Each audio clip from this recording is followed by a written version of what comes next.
En esta temporada, el TAC presenta los temas que impactan la vida de los colombianos, explicados por los magistrados del Tribunal Administrativo de Cundinamarca. El TAC impacta a la comunidad y Diálogos está por comenzar.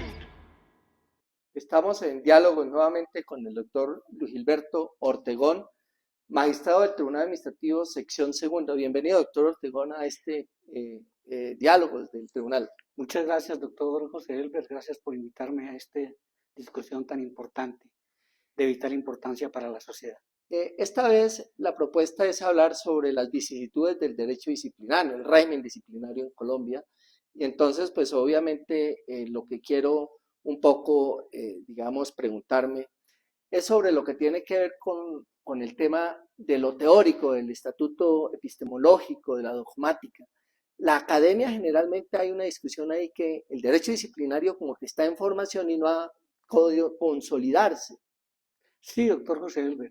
Evidentemente el derecho disciplinario está en un proceso de formación, porque el estatuto disciplinario, el régimen disciplinario es de reciente, particularmente a partir de la Constitución de 1991, cuando se empezaron a unificar las normas en materia de derecho disciplinario, toda vez que anteriormente cada entidad tenía su propio régimen. Por ejemplo, el Distrito Capital tenía su propio régimen que lo regulaba el Estatuto de Bogotá, y así sucesivamente. Entonces, a partir de 1991, inicialmente con la Ley 200, posteriormente con la Ley 734, ahora con la Ley 1952 y la Ley 2094, ha venido evolucionando el derecho disciplinario, a partir del cual entonces tenemos que seguir avanzando en esa concepción teórica, dogmática propia del derecho disciplinario, como un derecho que es de vital importancia para la sociedad. Este derecho tiene que ser lo suficientemente humanizado. Recordemos, doctor José Elber, que el derecho penal tuvo un gran cambio a partir del contractualismo liberal, particularmente con las teorías de César Beccaria en su libro de los delitos y de las penas, donde se propugnaba por la humanización del derecho penal y por ello también la proporcionalidad frente a las faltas disciplinarias, frente a las faltas penales. El derecho disciplinario en la escala de valores es el segundo derecho más humano, porque una sanción disciplinaria puede acabar con la vida de una persona, de una familia, y por ello tiene que impregnarse de esos principios propios de la humanización del derecho, de la democratización del derecho, para que hayan garantías plenas y justas en favor de los sujetos disciplinarios. Pues mire que ahora usted me hace pensar en este marco del Estado Social de Derecho que hablamos de humanización y que hay toda una carta de derechos, una cantidad de garantías del debido proceso que están dentro del texto de la Constitución. ¿Cómo finalmente vamos o cómo hace la Constitución para que invade el derecho disciplinario y pues no se quede como en ese momento de formación en que está? ¿Cuál serían, digamos, las exigencias mínimas de este marco constitucional? Bueno, hay que tener en cuenta que el derecho disciplinario tiene su fuente precisamente en el artículo 124 de la Carta Política, donde se dice que se establecerá un régimen disciplinario que apunta a garantizar el cumplimiento adecuado de la función pública y garantizar también el cumplimiento de los fines esenciales del Estado. Ese derecho disciplinario, en una gran parte del estatuto disciplinario, contiene una serie de principios y garantías: debido proceso, igualdad, legalidad, ilicitud sustancial, principio de integración, que de respetarse y de cumplirse plenamente, pues digamos, vemos el derecho disciplinario como un derecho principialista en ese sentido. No obstante, en la siguiente parte del código tenemos grandes dificultades en el derecho disciplinario que hay que empezar a manejar. Recordemos a Beccaria cuando habla de la proporcionalidad de la sanción en relación con las faltas cometidas. Y es allí, doctor, que usted encuentra un catálogo de faltas disciplinarias más o menos del artículo 52 al artículo 65, donde se agrupan por temas, pero todas se consideran faltas gravísimas. Y si se incurre en una falta gravísima, a título de dolo, le da una sanción de destitución e inhabilidad entre 10 y 20 años. Entonces usted encuentra cosas como estas, que un abandono de cargo, si el operador disciplinario le da por tipificarlo como falta gravísima a título de dolo, porque he visto esos procesos, e inmediatamente le da una sanción entre 10 y 20 años y le da el mismo tratamiento que si hubiera cometido un delito penal, que si hubiera cometido un falso positivo, que es un tema absolutamente desproporcionado. También la misma sanción entre 10 y 20 años. Entonces allí tenemos el legislador, tiene un gran reto para modificar y para darle un tratamiento diferencial a todo este tipo de comportamientos, porque no se pueden equiparar las faltas administrativas como faltas penales y darles la misma sanción. Eso tiene que tener un cambio importante en el derecho disciplinario para acercar ese derecho a la humanización del derecho, doctor José Elber. En el mismo sentido, en el trámite del proceso se producen inconsistencias en ese proceso disciplinario. Se ha avanzado. Reconozco que la ley 1952 trajo avances importantes, pero no son las suficientes para darle plenas garantías a los disciplinados, y en eso la administración, el legislador, con la ayuda de la academia, con la ayuda de los jueces, tenemos que dar los insumos necesarios para ir transformando el derecho disciplinario de acuerdo con los principios constitucionales a que usted hizo referencia. Doctor Ortegón, de su planteamiento a mí me surge una pregunta. Yo pienso que el derecho disciplinario está en una evolución y pienso que de alguna manera esa evolución hoy, en la etapa que estamos, es una etapa peligrosista. Pues yo no lo calificaría en este momento de peligrosista porque indudablemente el derecho disciplinario ha avanzado mucho en la consagración de sus principios, derechos, deberes, tal como están contemplados en los códigos disciplinarios, los diferentes códigos disciplinarios. Entonces, pero lo que sí es un proceso, es un derecho disciplinario netamente inquisitivo, por las normas por los asuntos que le he dicho anteriormente, esa graduación de las faltas gravísimas, todo se me considera como falta gravísima, entonces eso lleva a que la administración tenga ese instrumento de manera muy fuerte, que a veces se convierte en una forma de persecución política y de persecución a los servidores públicos, sin tener en cuenta que ese servidor público sufre cuando tiene un proceso disciplinario, que sufre su familia, porque una sanción disciplinaria le puede acabar con su vida.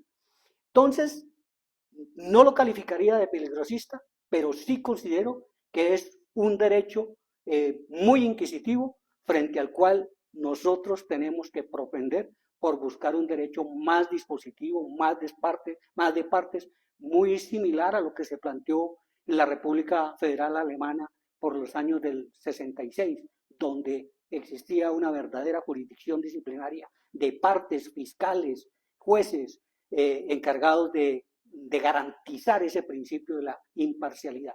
Hoy el principio de imparcialidad, con todo respeto por los defensores del derecho disciplinario, pues está muy cuestionado, porque todas las entidades tienen una oficina de control disciplinario, y si al jefe no le gustó determinado empleado, inmediatamente le buscan su actuación disciplinaria, y una forma de presionar al servidor público es adelantarle un proceso disciplinario.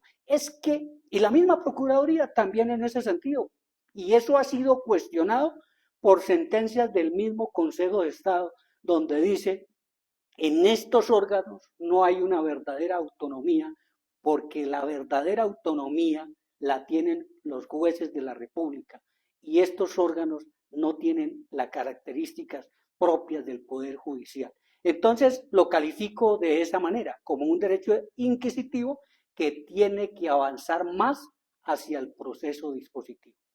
Y mira que ahí de pronto usted tiene la razón, porque la Corte Interamericana, conocemos el fallo que sacó el fallo para proteger los derechos del actual presidente, cuando era alcalde, y después la Corte Constitucional sacó una sentencia como armonizando, digamos, la Convención con la Constitución.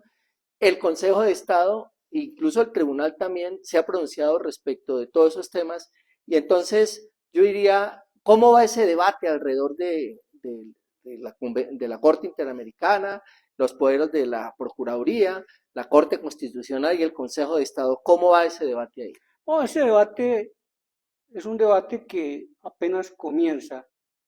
doctor José Elber, porque aquí se habla de la limitación de los derechos políticos, de los servidores públicos de elección popular, y nosotros ratificamos la Convención Americana de Derechos Humanos a partir de la Ley 16 de 1972, entró en vigencia en el 73, y allí claramente se establece que los servidores públicos de elección popular solamente pueden ser retirados mediante una decisión judicial, inclusive juez con competencia penal, pero morigerando podríamos decir que un juez que pertenezca a la rama jurisdiccional, que tenga los principios de autonomía e independencia. Entonces, este debate que se ha dado, la Corte Constitucional declara inexequible unos apartes de la Ley 2094, quitándole las funciones jurisdiccionales a la Procuraduría General de la Nación, quedarían funciones administrativas, pero curiosamente este acto administrativo está sometido a un recurso extraordinario de revisión. Recurso extraordinario de revisión, tradicionalmente lo conocemos nosotros para las sentencias, no lo conocíamos en Colombia para revisar actos administrativos. Y entonces allí el Consejo de Estado se viene a convertir en un superior funcional de la Procuraduría al tomar una decisión de esa naturaleza, porque va a revisar una decisión de la Procuraduría. Y allí, entonces, el disciplinado ve limitados sus derechos, porque el periodo para interponer el recurso, si es que no es oficioso, es de 30 días, distinto a interponer una nulidad y restablecimiento del derecho frente a un acto disciplinario cualquiera, en virtud del cual son 4 meses y el disciplinado cuenta con mayores garantías para hacer un análisis probatorio, para la búsqueda de la prueba, para controvertir las decisiones. Entonces aquí casi que de plano, entre comillas, el Consejo de Estado termina revisando una decisión con un agravante más. El Consejo de Estado no es un operador disciplinario. El Consejo de Estado es un juez disciplinario que hace un control judicial. Y entonces allí no tiene los elementos necesarios para adelantar con rigor el análisis de ese proceso disciplinario, como sí lo tiene la Procuraduría, con una planta robusta, con los medios técnicos para adelantar ese proceso disciplinario. Entonces, la Corte Constitucional, pues, declara la constitucionalidad de este artículo, y ahí vamos a tener un choque, porque hay autos del Consejo de Estado, uno de ellos, el del doctor Gabriel Balbuena, donde no aboca el conocimiento, argumentando el control de convencionalidad. Recientemente, el doctor Jorge Enrique Bedoya ha expedido un auto abocando el conocimiento, pero el debate lo tiene que definir la sala plena de lo contencioso administrativo del Consejo de Estado. Y ese debate eventualmente podría llegar nuevamente a la Corte Constitucional y eventualmente nuevamente a la Corte Interamericana de Derechos Humanos en el evento de que ellos consideren que no se está cumpliendo la Convención Americana en los términos del artículo 23. Es decir, doctor, es un debate todavía de no acabar. Pendiente que se tiene que dar hasta que se hagan las reformas estructurales en el ordenamiento jurídico colombiano para armonizar este ordenamiento jurídico a los tratados internacionales que nosotros ratificamos. Es que para eso están los tratados internacionales. Es una garantía. Claro, y mire que por última pregunta en este conversatorio de cómo impactan las sentencias en la ciudadanía, en los servidores públicos, en los contratistas, en los interventores, porque de eso se trata el derecho de disciplina y para ellos dice una garantía de sus derechos. Usted, en el ejercicio, que digamos que yo entiendo que finalmente son los jueces los que han empezado a quitarle al derecho disciplinario esa naturaleza inquisitiva, y qué aporte se ha dado desde algún caso que usted ha tenido de la jurisprudencia para precisamente humanizar más y ajustar más este derecho disciplinario a los principios del Estado Social de Derecho, doctor. Bueno, frente al control disciplinario de los actos administrativos, porque es que recordemos que hay unos actos jurisdiccionales que escapan al control jurisdiccional de la jurisdicción de lo contencioso administrativo, que son las decisiones que toma la Comisión Nacional de Disciplina Judicial. Pero frente a la generalidad, a los actos disciplinarios, reconozco que la jurisdicción de lo contencioso administrativo, el Consejo de Estado, ha dado unos pasos muy grandes para fortalecer ese control jurisdiccional, para desmitificar ese principio de la intangibilidad de la norma disciplinaria, en virtud del cual se consideraba que la jurisdicción de lo contencioso debía tener las manos fuera de la administración, porque la administración es la que tiene el parapeto técnico. Y entonces aquí, por ejemplo, destacaría una sentencia del 2014, en el caso de un exalcalde de Medellín que inicialmente fue sancionado con destitución e inhabilidad de 10 años, el Consejo de Estado modificó, o sea, al ejercer el control jurisdiccional, redujo la sanción a 2 años.